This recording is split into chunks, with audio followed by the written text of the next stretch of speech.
Happy New Year, Radical Ones! Welcome back to another episode of the Radical Retro Rewind, but this time we are doing a episode review of the series Dark Shadows, the remake from 1991. We are going to do these as often as we can. A matter of fact, when we launch these, we might have just a few episodes recorded as well. We're just going to drop this, hopefully. There's 13 episodes, David, and we are very excited to do this because we have gotten so much love for Dark Shadows on our YouTube page. And if you don't know this voice, it's Radical Ryan Hunter here with everyone's favorite brother, David, for our first episode, David, of Dark Shadows, the Revival. I am totally in love with this. I don't want to spoil it for anybody, but it was left on a cliffhanger and haunts my dreams until today.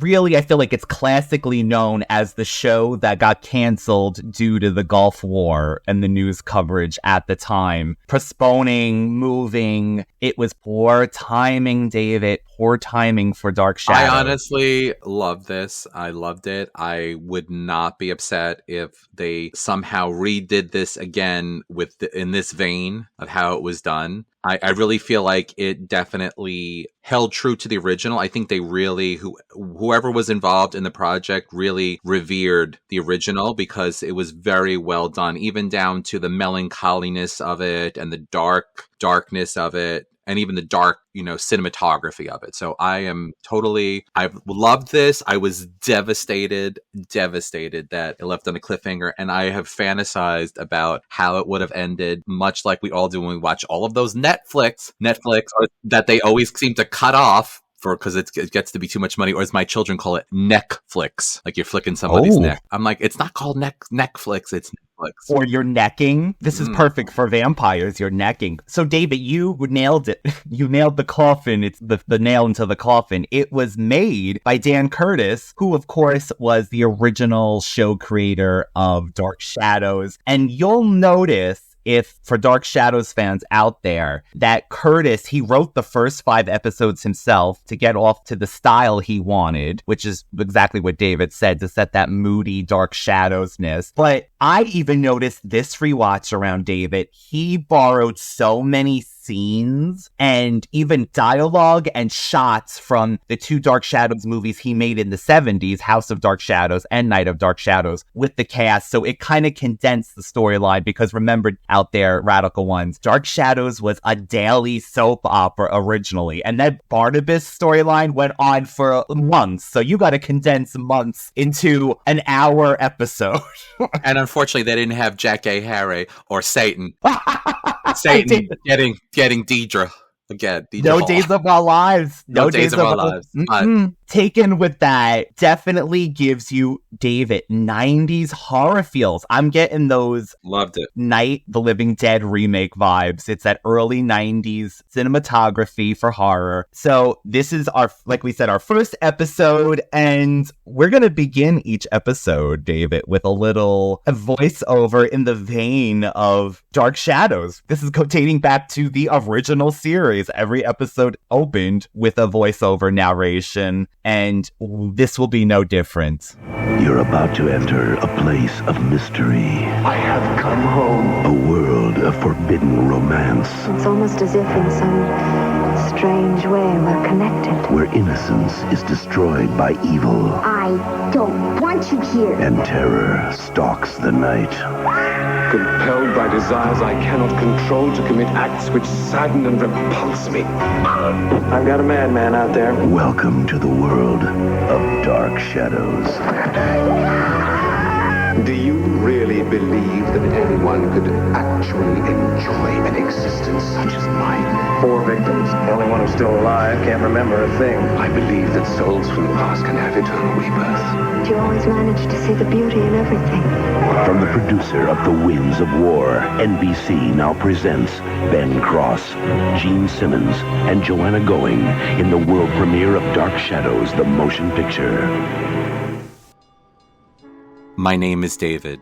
I am on a long journey to a strange town, to live in a strange house with strange people, to take care of a strange child. When I first got to the town, I had to walk all the way up 5 blocks with a suitcase without wheels to a dirty dive bar, only to be picked up by an angry, drunk caretaker with questionable hygiene. The people in this house will be part of my today, tomorrow, and future. We are all strangers. Even now, a link to my past will be my future, but with strangers. What the hell am I even saying? It's been a long trip. Stranger danger. Stranger danger. That's my interpretation. It's so true, David. Oh my God. So David's right. Our lead, Victoria Winters, played by the beautiful Joanna Goings. And David, you always have that funny anecdote about... Oh, the memory of when she was on Regis. I think it was Kelly at the time, right? Or was it Regis? No, it was probably Kathy Lee still at this point. Yeah, Kathy Lee has to be. So she was interviewed about this. She is absolutely a beauty. I thought she was, so beautiful. It's funny because Regis, how he was. He basically was like, there must have been a point where this is her first big break, and when they were going to cut to commercial or whatever, she like literally leapt off the stage and took off. I don't think she knew that she was supposed to wait. So he's like, and there's Joanna going!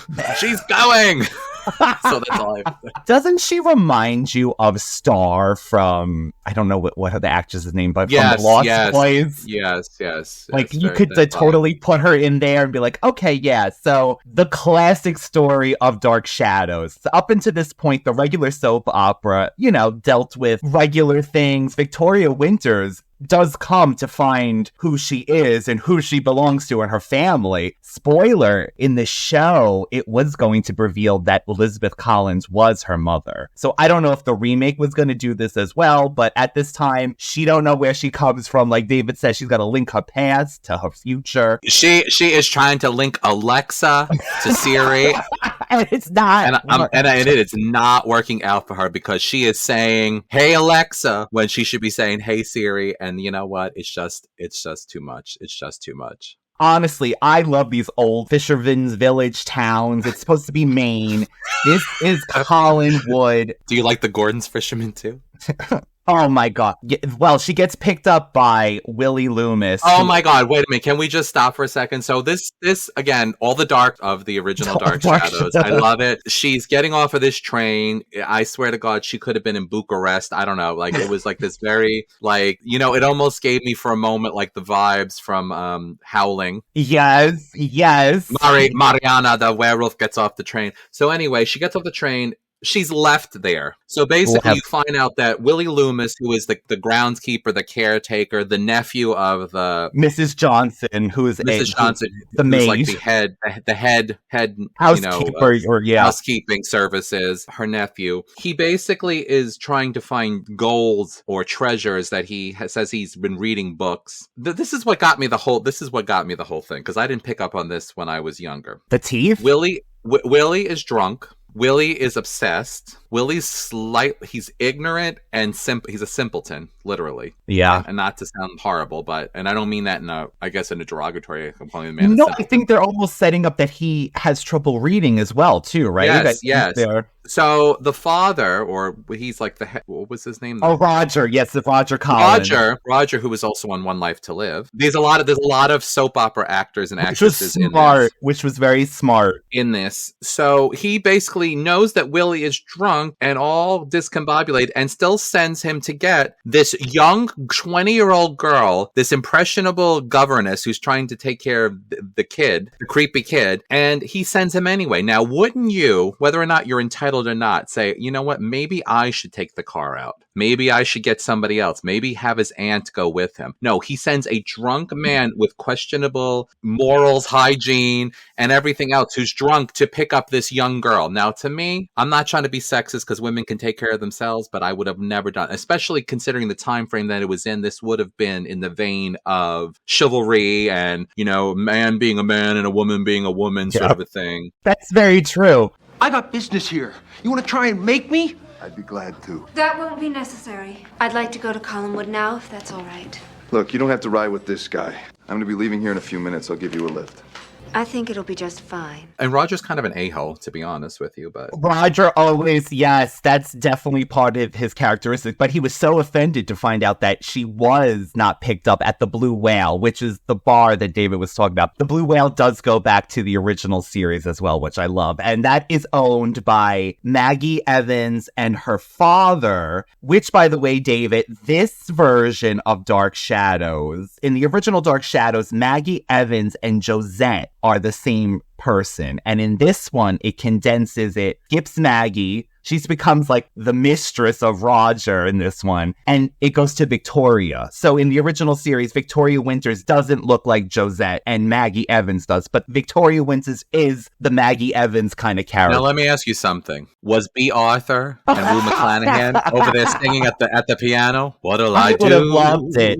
With just a photograph or two. I would have loved it, David. It was close to that. It was close to that. So, yes, poor Victoria Winter, she's picked up by Willie, and they did Willie wrong. In the original series, he is handsome, and he does not, I mean, yes, he has like these characteristics. He's, drunken character, but he's much better looking and not as... What I love about Victoria, though, from the very beginning, she is not judgmental of Willie. She's got a kind heart. She is not judgmental of Willie. And despite all of the things that people are basically talking about Willie or shouting about him from the very beginning, she's like, no, I'm going to go with him. I don't know if that was just her naivety or she's just a gentle spirit, but either way, kudos to her. Very brave. It's like the real world, and she's Heather from New York coming from her small town for the first time. She's trusting everybody on the subway. She goes home, and we're introduced that she is to be the governess of Roger's son, David Collins, who in this David is played by Joseph Gordon-Levitt, who became a big star after this. But let me tell you, the David character in all of these interpretations early on is a terror and slightly crazy, if I must say. David, oh my God. I scared you, didn't I? You certainly did. I don't want you here. What? I don't want you here.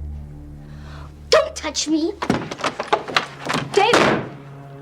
I am not here to hurt you. You better open that door. Well, listen, if you've been talking to a dead girl. Yes, so that's going on too, Radical Ones. There is Barnabas, which you'll hear about, his sisters around the grounds Sarah. too. She's a ghost, Sarah. Yeah, And she's not yelling, Thackeray Binks! Thackeray Binks! David, she might as well be. She was running around in one of those olden time bonnets and the gowns. So what do you think about Elizabeth Collins right now? So she is the matriarch of the Collins family. I like her. I think she is... Gene Simmons? Yeah, and not from Kiss. I think she's... The tongue stayed in her mouth the whole entire time. I really enjoyed her in the part. I think she did a great job. I think she was able to convey that she was more refined, but also not bougie. Yes. Like, she's like me. She's like me. When I can talk to you in the street and talk street talk. But when I know I'm talking to somebody famous or somebody that's got something, the big words come out, my demeanor, I put on, not a facade, but it's a part of my personality. I turn into... You turn on. You could go on when you need it. I need to do what I have to do. I'm a chameleon. She's talking to Mrs. Johnson, the staff, quote unquote, and she's very Mrs. Johnson is able to say things like, I don't know what I'm going to do with him, Mrs. Stoddard. Elizabeth also has a daughter. Her name is Carolyn, and she, in this one, really is, honestly, she's really nothing so she's far. A whore. She's generous, as you would say. Yes, in our day, we would never call somebody a slut. We would just say they were generous.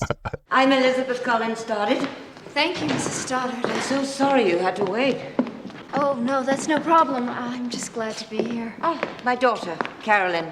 Victoria Winters. Hi, Vicky. Glad to meet you. Carolyn in the original one becomes kind of like, she tries to push her mother to it, but this hasn't happened yet. This now, so far, like David says, she's just going out. She's going out in the town. Who else? And she's nervy. She goes up to people that a woman's hanging on his arm. She flips, she pushes the girl's arm. They'll be like, this is mine. And then when he goes up to her, she's like, you ain't getting any of this. Yeah, you're too, what? Like, you presume too much or something like that? Something like that. Good for her, though. Good for her. Yeah, you know, she's feeling the fantasy. I'm trying to set up any other characters we have. We have Joe Haskell, who is the boyfriend of Daphne Collins. She's one of these cousins. She does the books and stuff. Daphne. The boyfriend. Oh, he is so adorable. Oh, Michael T. Weiss. What has he been in? Because that man is a very handsome He's man. not from My Two Dads, but he could just slip right in there, and he could. Let me look, David. He has to have been on something. Search the web. Because I kept saying, where has he been? He's definitely been like in soaps or something, I feel like. The Pretenders? Oh, that movie Jeffrey, 1995. That was a big gay movie back in the day, Jeffrey. I remember that. He was in Sex and the City 2, as well as Handsome Man at Wedding. So we got him. Handsome man at my wedding. Willie is going to the family mausoleum. This again has been done in every interpretation. The movie that we do not know with Johnny Depp and all them jazz, which also kind of mimic this one in making Willie. Ooh, he was the one who played Freddy Krueger in that remake. Early. He was in the whatchamacallit. Not this Willie, but in that Johnny Depp movie. It was early, whatever the hell. Freddy Krueger. Willie unleashes Barnabas, who has been sealed away. Barnabas Collins. Of course, the vampire, and the blood begins to flow, David. First off, can we talk about Daphne leaving the Blue Whale? She said her car was parked somewhere. She didn't mention it was parked 2 blocks and a drive home. She's like, you know, I'm just over across the street. Meanwhile, she went through a neighborhood, a playground. She passed another bar. She stopped to talk to an old lady on the street, a panhandler, and she still didn't make it to the car. I swear to God, where was she walking? Attacked too, right? I was like, well, at this point, you're asked to be attacked at this point, because she really did. She walked everywhere. She gets in her door. This was a shot from the movies as well. And Barnabas snatches her. We just don't know who it is yet. But guess what? He shows up in a shot again, straight from the movie. They unveil him. Good evening. Is Mrs. Collins at home? Whom I say is calling? You may tell her it is her cousin, Barnabas Collins from England. From England? Yes, sir. Please, come in. Our Barnabas is played by Ben Cross, who, very handsome man, but there are people who, his portrayal of Barnabas, I think they say he kind of does it a little, how would you say it? Maybe not chewing the scenery, but does he play it realistically? Or, I mean, I get it. You have to try to make a vampire sympathetic. Jonathan Frid in the original one originated this. But so far in this, he gives me the mysterious vibes. He's got an answer for everything. I don't think that he. I think, if anything, you know, to his credit, he is playing a man, whatever / vampire who's out of his league, in the sense he's been entombed for quite a long time, and things have changed. And still does pretty well. He's got an answer for everything. He says he's a ship maker. Now, in 1991, I don't think he didn't say ship maker. Didn't he say he was in shipping? Oh, maybe that's what it was. Maybe he was bringing over your stuff from Temu on one of the ships, Ryan. Oh, God. Also, being an American, for those of our listeners that are outside of America, which I know there's quite a few. Leah, can you hear me? Americans, a lot of us tend to think, when we think of England or the UK, we think everyone is prim and proper and British and have these amazing British accent. There's no Cockney. There's no, like everyone is like, this is speaking the Queen's English. So when he comes, he presents himself in that sort of very and the wordage. Regal, yes, well-traveled. He's from England, the whole thing. And the only time I actually saw him in this opening episode, the only time I saw him lose his cool was once with Willie, when he was horrible, which we'll go into. And the other time when Roger was like, I just got back from England. Do you know blah, blah, blah. First of all, hello? Yeah. This is the typical thing. Like when you have a gay friend, well, I know somebody gay. You should be perfect together. No, just because he went to England, Roger, doesn't mean he knows the Danfords on, Willoughby Lane or something like, nobody. Anyway, he shut him down very, abruptly. Thank God that was still a place that Barnabas mentioned too when he mentioned he was that's true, because when I was living in New York City, I lived in what they called Alphabet City between C and D. That doesn't exist. They don't refer to it anymore like that. And I've said it before, and that's really ages me. But then he could have also been like, oh, well, that's a local place. So you're right. He kind of just ignores that and just kind of was like, I keep to myself. Does he give Elizabeth the family jewels in this? He does that in every other version. His mother's family. He hasn't given her anything. Okay. So he knows everything about everything. And Elizabeth. The original Barnabas.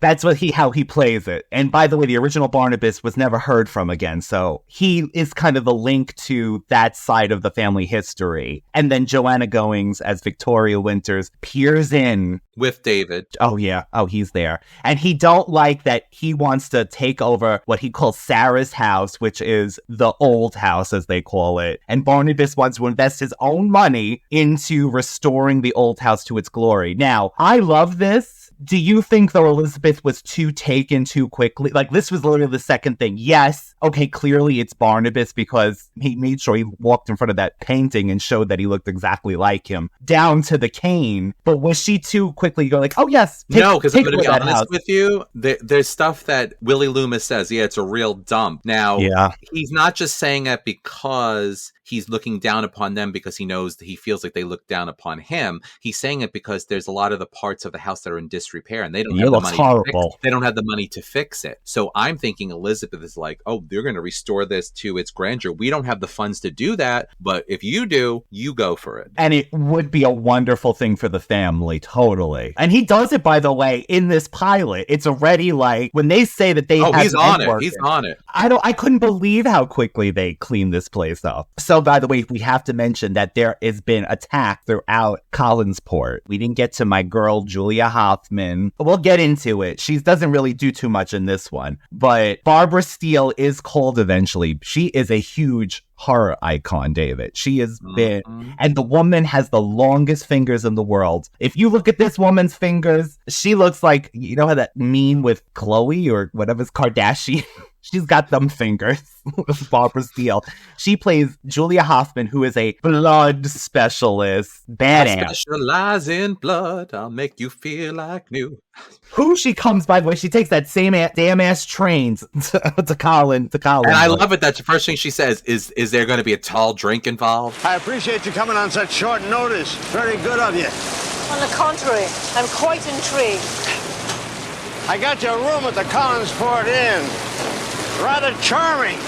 I hope that some of that charm comes in a tall glass. It does. It's been a long day.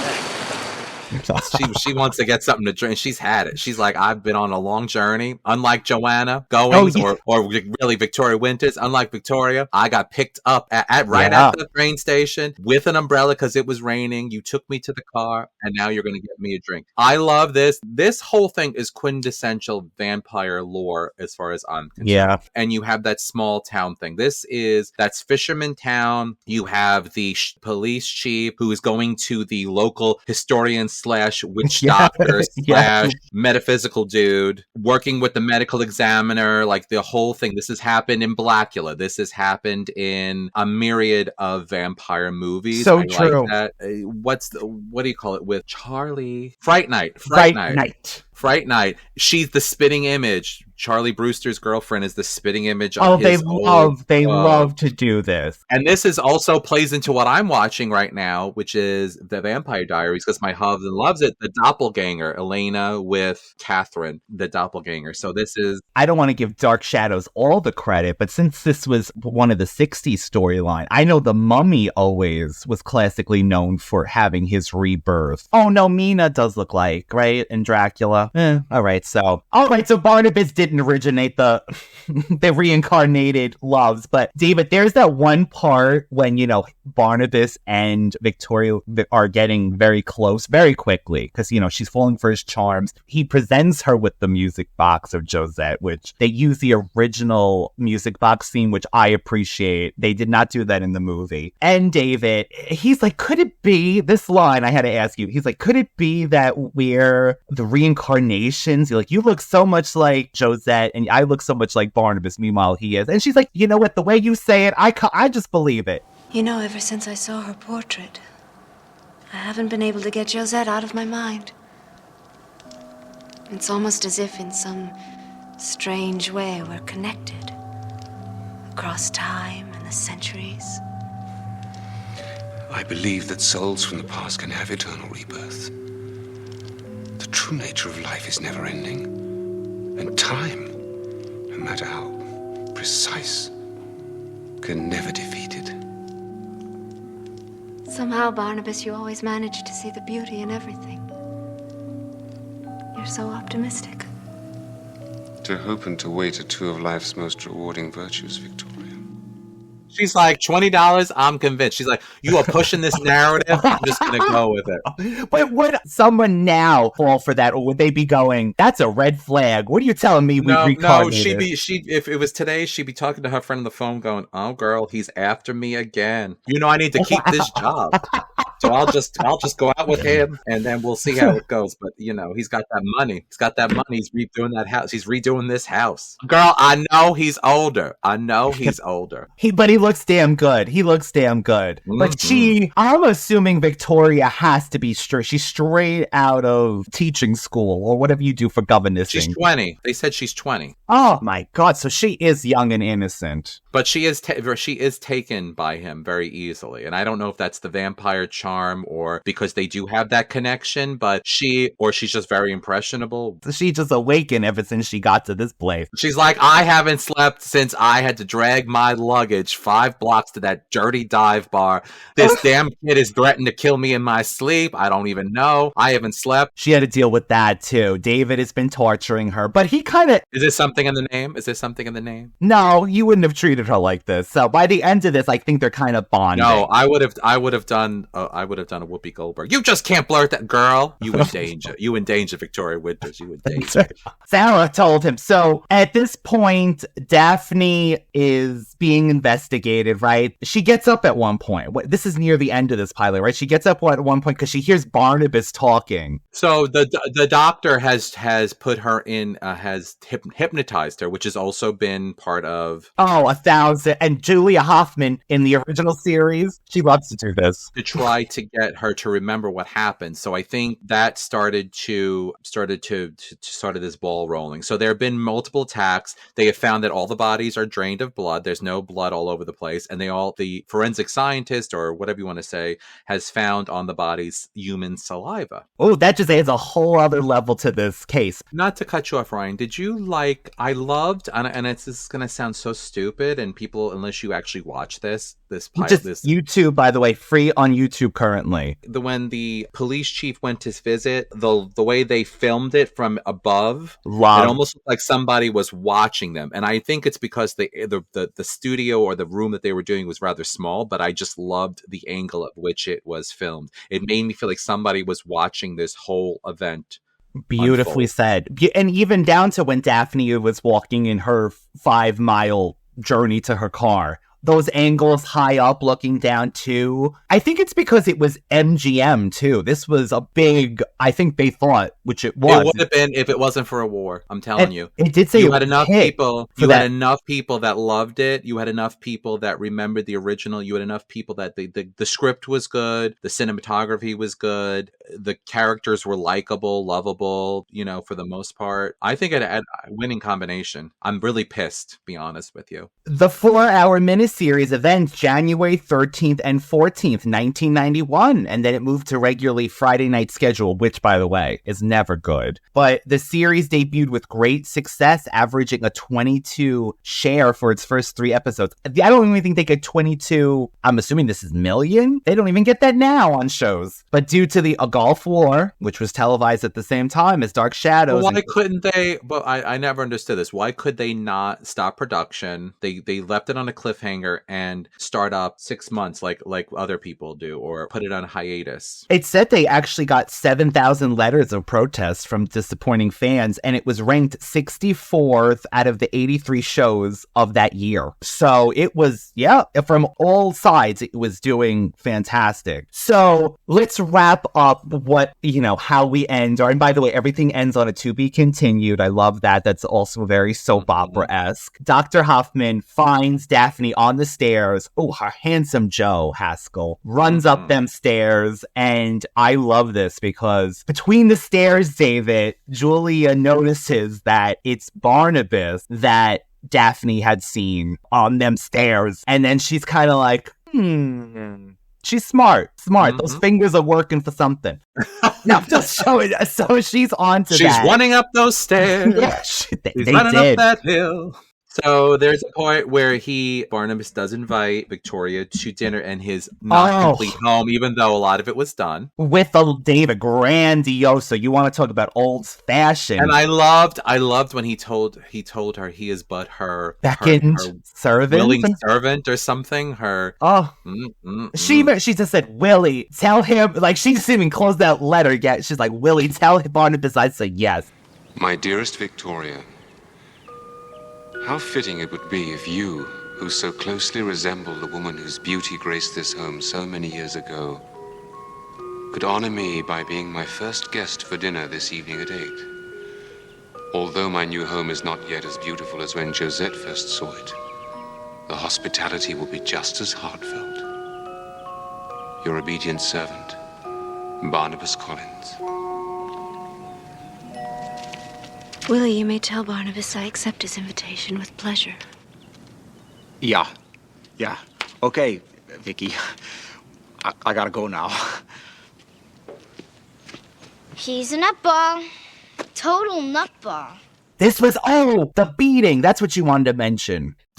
Yes, the beating. So there was a point before that Victoria goes to the house just to kind of, she's looking for David, one, and two, she's just kind of wanting to see how the house is going. And Willie notices that the sun is starting to go down, and he is deathly afraid for his friend because he does genuinely care about Victoria Winters. Because she was the only person that believed in him, because they were complaining, saying that he was drunk, and he's like, no, I'm working on something. Roger was I don't want your opinion, or like, he was so nasty to her when she said, I know it's not my place, but, and I get it, because in a way I don't agree with Roger, because he's in plain English, he's an ass. Do you understand? He would think that it was just him going on a binge, or regularly, right? Really, this is his normal. But anyway, so he's trying to shuffle her out, and then Barnabas comes up because he gets out of his coffin because it's time, and he talks with Victoria. She's like, "Oh, I have to go now. It's getting late." She's like, "I don't know where David is still, even though I've been sitting here talking to him." He could be mauled by that animal. He could be mauled by whatever's killing everybody. He could have fallen into a well. He might be in your house someplace. I don't know. He's kind of feral. He's feral, He's feral, like my children. You give me a look, Barnabas. That's all. I forgot my job. So then when she leaves, he tells Willie, "Come here, Willie." And he beats poor Willie to an inch of his life because he thinks that he warned Victoria. But what would she have stuck around if he said Barnabas is going to kill you, or he's evil, or no? I highly doubt it. So I just think he was mad for whatever reason. And he hobbles to deliver this letter. Oh my God, with a swollen cheek too. And the wax imprint, I love that. The old fashioned when they used to do the wax seal, melt the wax and then stamp it with their crest. So this is when he invites her to this dusty ass, like Teen Witch, when she went into that abandoned house to have sex. When she was walking. No, but it was nice. No, they really did a good job so far. Oh, they did. They did build it up. But when he takes her into the Josette portrait room, I was like, you could smell the asbestos in that room. It was floating. He's like, "I want to show you something." She's like, okay. Okay. Right. You're really right. He doesn't know. He doesn't know that she didn't know he wasn't taking her to a bedroom and to get freaky. She would have did it. She would have did it. Oh, Barnabas, I don't even know what's happening. Where is David? You want me to do what? Poor Victoria.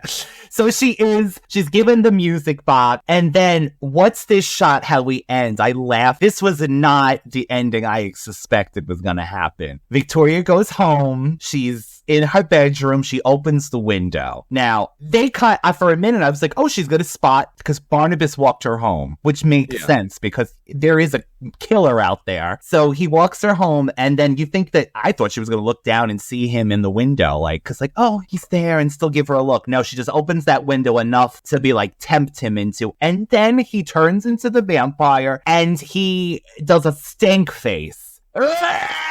And then all of a sudden, Sarah, the ghost, his sister, Barnabas. But it was the voice. You have to, honestly, Ryan, you have to hear this. It was bizarre. It was bizarre. It didn't make sense. It was very strange.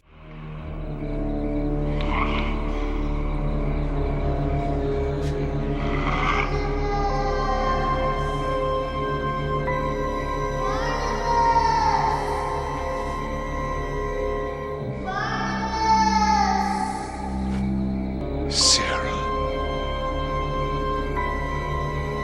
Is that you? Stop, Barnabas. You must stop. You've come back.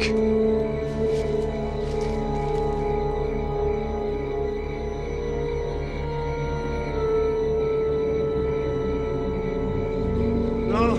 Sarah! Wait! Don't leave me! Sarah! No, Sarah! Please don't go away! Was that him fighting against eating her? Because he said, I have no choice or whatever. But the way he did it, it was comical to end, I gotta say, on that, because it didn't, I get it. I can't control myself! That's what it was like. That's what I say to myself when I go downstairs late at night and start eating something I shouldn't.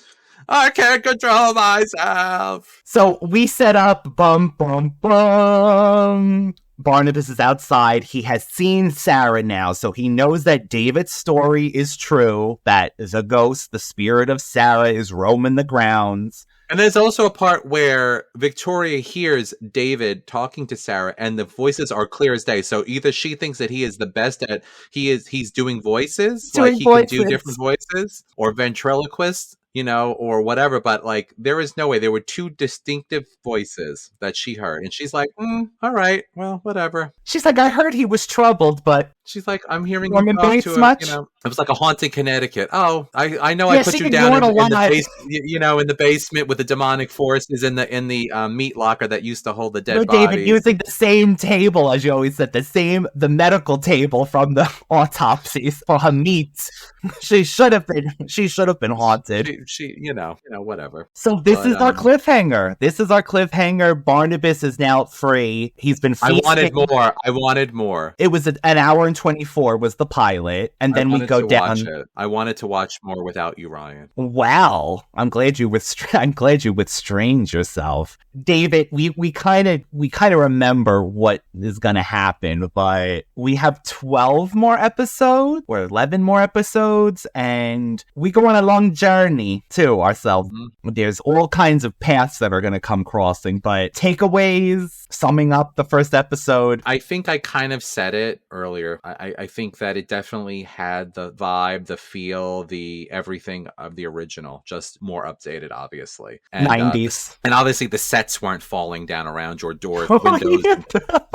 You think shaking or seeing a cameraman's mic hit you in the head while you're doing the scene. So that's a big difference. That is a big it helps too. It helps too while you're acting. You don't have to hold up the wallpaper yourself. With that said, love the series, love the legacy. We can't wait to continue doing these. And if you enjoyed us on this, David and I, along with our friend Rob, we do regular episodes of our podcast called Radical Retro Rewind. We cover all different topics, comedy, horror movies, 80s, 90s, 2000s, beyond. We covered a lot of actually horror movies at this point. David mentioned one earlier. We did The Howling 2, which is so Dracula wannabe. So if you want some more vibes like that, after this, who knows? David and I, we might be able to do some other Dark Shadows content. And by then, we might have a new show to look forward to. So Dark Shadows fans, radical ones, you could always reach David at Universal Appeal 2020, all one word. And the Radical Retro Rewind podcast, one word, on Instagram, YouTube, Twitter, TikTok, and beyond. What's the one conclusion I can bring this number to? I am so amped to get through this because I really loved it. I know that at the very end it's going to crush me, but I digress. I think it's great, and I know that you have such a deep love for Dark Shadows, and it's kind of fun to be able to do this because I watched the original but not as in depth as Ryan did. I did love it, but there was times when I didn't get to see it, and I did miss out. But Ryan has gone to the home and the estate where they've filmed. He is in contact with people that are very deep-seated, and you can actually listen to his interviews. Oh, yeah, with Ansel. That's fantastic. Who's worked with the original Dark Shadows cast. So true. And so this is kind of like a full circle moment to be able to do this. And I hope in some form or some universe that they're going to redo Dark Shadows again, but not with Johnny Depp. Hey, get past this storyline, please, God. And I love you, but I don't need Helena, Christian Cotton, Barnabas, Barnum and Bailey, and all that, and Johnny Depp. I'm sorry, I love you, but please, God, again, like I'm not even joking. Every Dark Shadows reboot starts with this storyline, and we never get to, you know how many other storylines they had after this Barnabas storyline? Like, they could have gone with seasons, so that's what drives me crazy. Yeah, it is. It's so funny. And like I said, my husband is now obsessed with the Vampire Diaries, and we're like on season 5, almost to season 6. So if they can do that, and it still has a following, it really has a following. I didn't realize until I started watching it how much it still has. Half of the people that were on that show never worked again. And I think because they made enough money off of it, they don't have to. That's going to be us with this, with this Dark Shadows. That's right. You know it. So anyway, yes, you can reach me at Universal Appeal 2020. You can, send me a vampire pictures. Oh. Send me a vampire body, please. Send me a vampire body. A good one. I don't want that shriveled up one. I already got that. I got the original Dracula. Until next time, to be continued, Radical Ones.